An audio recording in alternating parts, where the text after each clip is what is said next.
My sister accidentally added me to a family group chat called Real Family Only. I almost closed it. Then I saw the number. 847 messages. 7 years.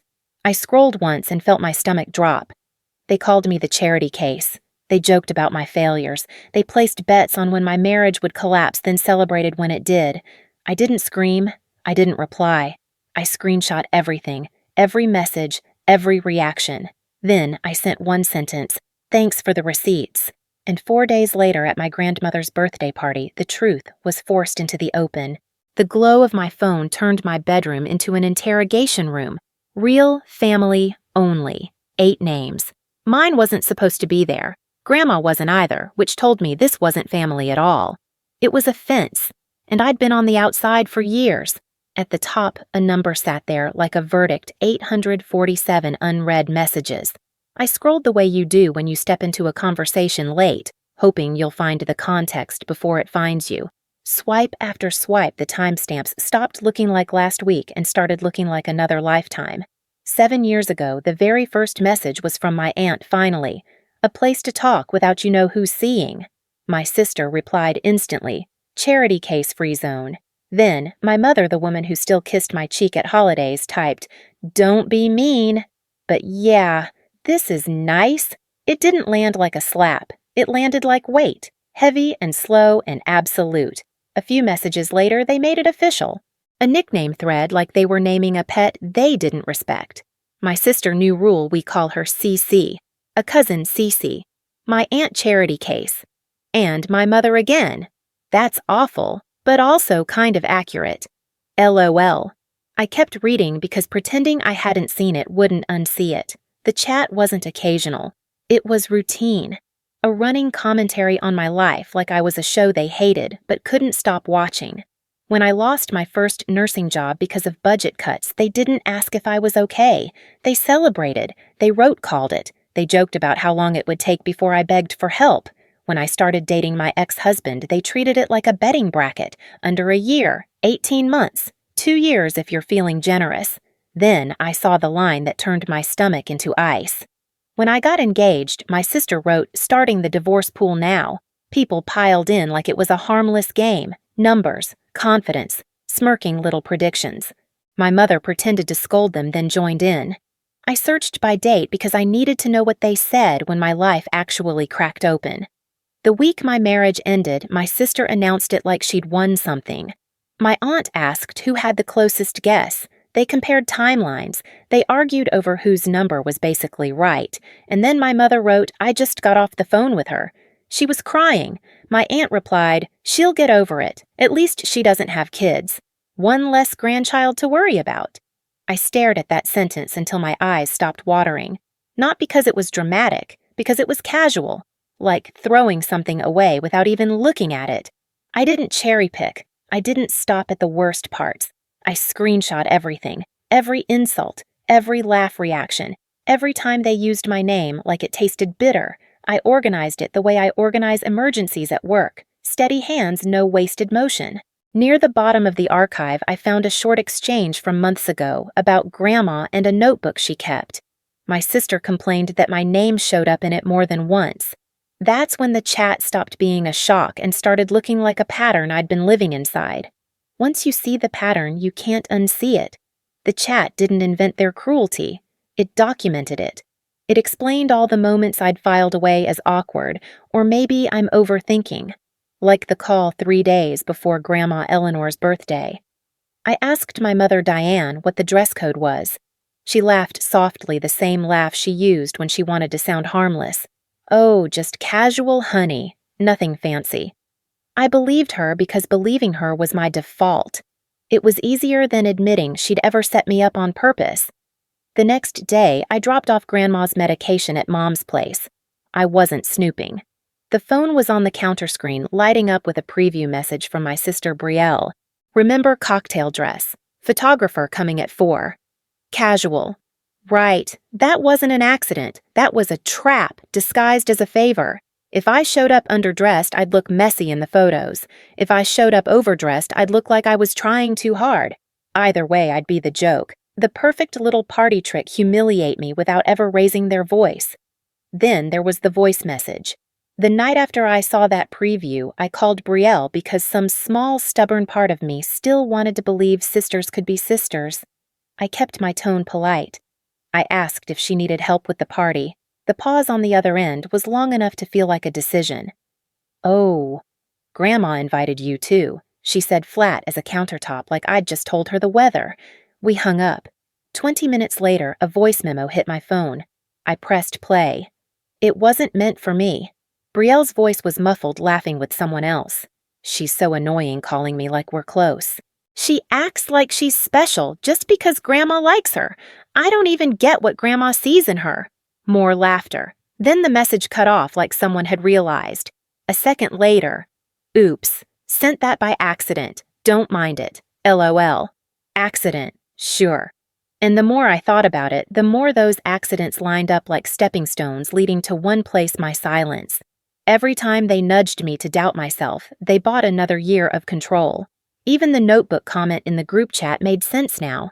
Grandma wasn't getting weird. She was keeping score. She was noticing who showed up, who didn't, and who thought love was something you performed in public and neglected in private. By morning, I wasn't crying anymore. I wasn't spiraling. I was clear. I wasn't going to blast the screenshots online. I wasn't going to scream at them one by one and let them rewrite the story. I was going to do what they never expected from me. I was going to show up, calm, prepared. And I was going to wait for the moment when they couldn't talk their way out of it, because Grandma's birthday wasn't just a party. It was a stage. By the time the sun came up, my screenshots weren't just proof. They were leverage, not the ugly kind that ruins people for sport, but the kind that stops them from rewriting history while you're still bleeding. I made coffee and opened my laptop the way I would at work before a long shift. Calm hands, clean movements. I saved everything in one folder and labeled it like a chart dates names the worst lines highlighted in my mind, even when I refused to highlight them on the page. I kept it simple: receipts, records, payments, little mentions of bills and bets. Nothing fancy, just the truth preserved. Then I stared at my phone. There's a moment before you do something irreversible where time slows down. Your brain runs through every consequence, every possible outcome, like it's trying to protect you from yourself. I thought about my mother's voice calling me too sensitive.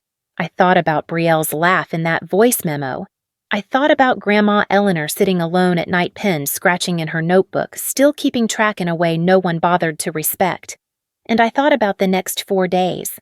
The birthday party, the photographer, the smiles, the way my family loved an audience.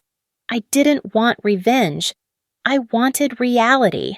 I wanted the part of the story they kept hidden to be forced into the light where it couldn't be twisted, so I opened the group chat one last time.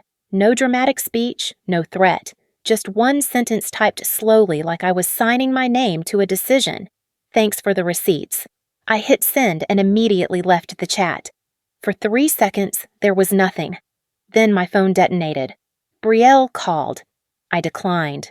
She called again. Declined. My mother called. Declined. Messages started stacking so fast the screen couldn't keep up. "Carolyn, please pick up. That was an accident. We were joking. You know we love you. Don't do anything stupid. Think about Grandma. Please, please, please." Aunt Marlene's message arrived like a slap dressed up as advice. "This is private family stuff. Don't make it bigger than it needs to be. Private, family, stuff." As if 7 years of mockery was a little secret you forgive because it's wrapped in the word family. Then the tone changed. It always does when people realize tears aren't working. "Brielle, you're going to ruin everything." "Mom, if you tell Eleanor, you could shock her." "Marlene, this is why we didn't include you. You're too sensitive." There it was, the real message underneath all the fake apologies. Not "we're sorry, just stay quiet." I turned my phone off, not because I couldn't handle them, but because I wouldn't let them hijack my nervous system. The silence that followed was almost sacred. Like my body finally understood it didn't have to brace for impact every time my family reached for me. That afternoon, I went to work and did what I always did. I kept people alive. I watched monitors, I charted facts, I responded to emergencies without panic, and somewhere between one patient and the next, it clicked. My family was reacting the same way, not with remorse, with fear. They weren't afraid of losing me. They were afraid of losing their version of the story. 4 days until Grandma's birthday. And now they knew I was coming with receipts? The next 3 days felt like being hunted by people who wanted to sound reasonable. When I turned my phone back on, the messages came in waves. Brielle swung from panic to sweetness to fury. My mother sent long paragraphs that read like a script. Aunt Marlene went straight to pressure, calling it private family business and warning me not to embarrass anyone. No one asked how I was. They only asked what I was going to do. I didn't respond. Not once. Silence was the only thing they couldn't spin. On the second day, Brielle came to my apartment. She looked flawless, like she'd dressed for a camera and borrowed tears from someone else. She clutched her bag to her chest and said, "Carolyn, please." "Let me explain." I stepped aside. She sat on the edge of my couch, careful not to get comfortable. "That chat got out of hand," she said quickly. "We didn't mean it. We were joking." I kept my voice calm. "You don't joke for 7 years." Her eyes flicked away. Aunt Marlene started the betting stuff. "I was young. I just went along." "You kept going," I said. "You didn't stop when it was my job. You didn't stop when it was my marriage." The softness fell off her face for half a second and something colder showed underneath. Then she changed tactics. "You can't tell Grandma," she said. "She's fragile. This could shock her." "Do you want that on your conscience?" That was the moment I understood she wasn't sorry. She was cornered.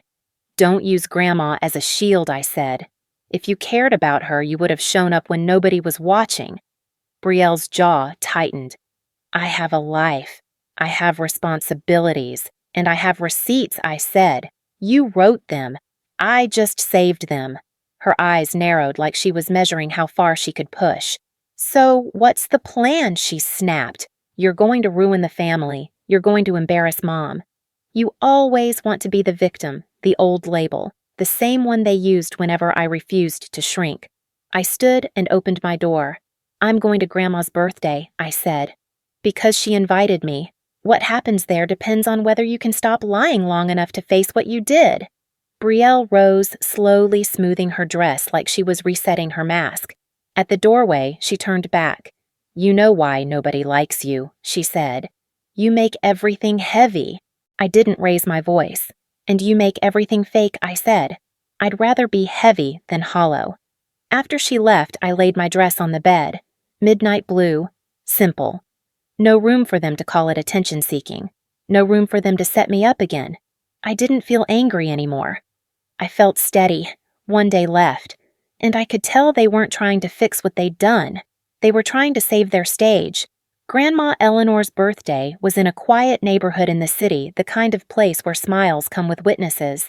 Her backyard looked staged on purpose, white chairs, string lights, and a photographer drifting through the crowd like he was editing the family in real time. I walked in on time in a midnight blue cocktail dress, simple and sharp.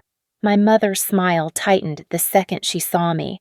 Brielle's eyes slid over me like I was a mistake she couldn't undo. "Carolyn," my mother said, "too sweet. You made it." "Grandma invited me," I said, and kept going. For the next hour, they erased me in small, careful ways. When someone asked who I was, Brielle answered before I could vague enough to make me feel optional. When the photographer arranged groups, my mother steered bodies like furniture. Back there, she told me, still smiling. "Better lighting up front." I didn't argue. I didn't shrink. I just watched the performance like I wasn't the punchline anymore. Then Grandma's voice cut through the noise, quiet but precise. "Carolyn, sweetheart, come sit with me." Heads turned. My mother's smile twitched. Brielle went still. I crossed the yard, and Grandma took my hand, her grip steady. "Stay until the end," she whispered. "Grandma has something to say." Speeches started. Brielle grabbed the microphone like it belonged to her. She delivered a polished tribute with trembling voice and perfect pauses, ending with, "I'm proud to be the granddaughter who's been by your side all these years." Applause rose. My mother beamed. Brielle soaked it in. Across the yard, Grandma met my eyes and gave the smallest shake of her head. Not yet. When the clapping faded, Grandma stood. Slowly, but the whole yard went quiet like it was trained to obey her. She tapped her glass once. "Everyone, please stay a moment," she said. "It's my birthday. I've earned the right to speak." Polite laughter. My mother relaxed, expecting praise. "I want to talk about family," Grandma continued. "What it really means. Who shows up when nobody's taking pictures?" The air changed. Brielle straightened. Grandma turned toward me. "Carolyn, come here, sweetheart." I stepped forward.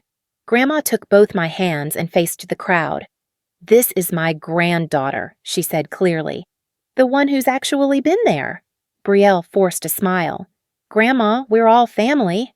"I'm not finished," Grandma said. Not loud, just final. She pulled a worn leather notebook from her cardigan. She didn't read it like a lecture. She chose a few lines and let them hit. "When I was scared, Carolyn drove me to appointments. When I couldn't sleep, Carolyn stayed on the phone. When I needed help at home, Carolyn showed up." She closed the notebook and looked straight at my mother. And there were people who didn't. My mother's face drained. Grandma lifted her chin. "Gordon," she said, "tell them what you told me." A man stepped forward, calm in the way only proof can make you. 6 months ago, he said I saw a group chat on my wife's phone. It was called Real Family Only. I read it. I saw messages mocking Carolyn, calling her charity case, and placing bets on her divorce. Gasps rippled. Aunt Marlene snapped her head toward him. Brielle's mouth opened, then shut. Grandma nodded once. "I read it too," she said quietly. "All 847 messages. That was private." Brielle blurted. "So was Carolyn's pain," Grandma replied. Then Grandma raised one sheet of paperwork. "3 months ago, I updated my will," she said. The silence turned heavy. "My house will go to Carolyn," Grandma read steady as stone, "because she cared for it and for me when it mattered." Brielle looked stunned. My mother looked hollow. Grandma folded the paper. "This is what family means," she told the yard. "Not a chat, not a performance, showing up." She turned to me. "Do you want to say anything, sweetheart?" I stepped forward. "I'm not going to yell," I said. "I'm just done." I looked at Brielle, then my mother, then Aunt Marlene. "You decided I wasn't real family. I'm done trying to prove I am." Grandma's hand found mine again. And under those string lights, their version of me collapsed in front of everyone who mattered. The fallout didn't explode all at once. It spread quietly the way truth always does when there are too many witnesses to contain it. Conversations stopped when certain people entered rooms. Invitations slowed, then disappeared. The family image everyone worked so hard to curate cracked, and no amount of smiling could seal it again. Brielle tried to reach me once after that night. I didn't answer.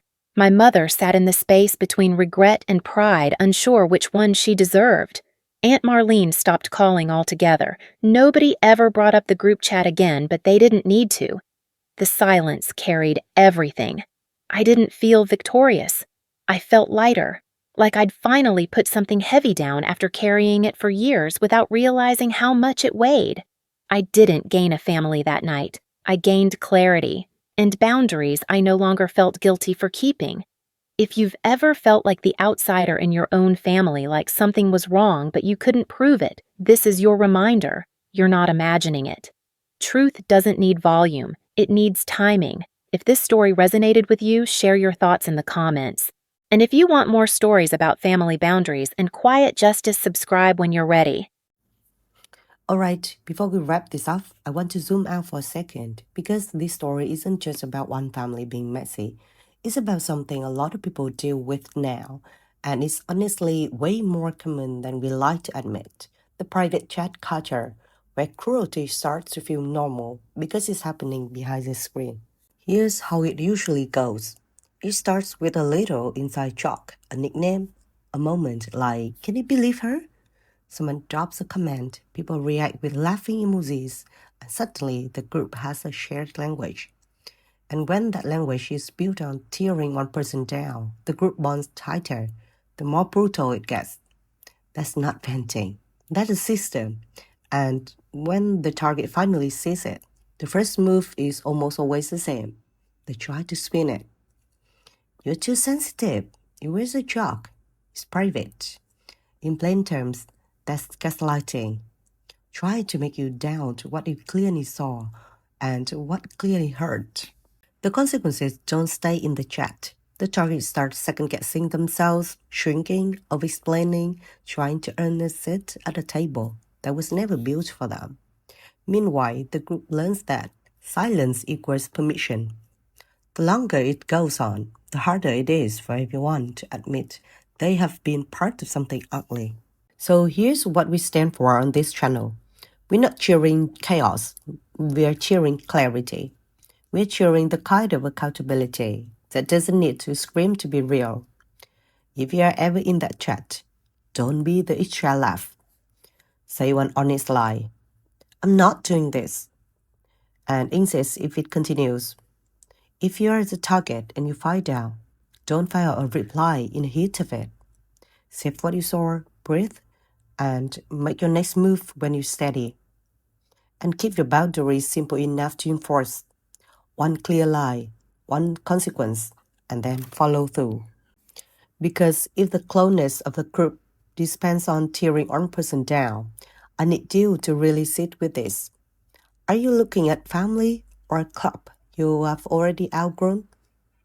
Thank you, and welcome to Review Revenge.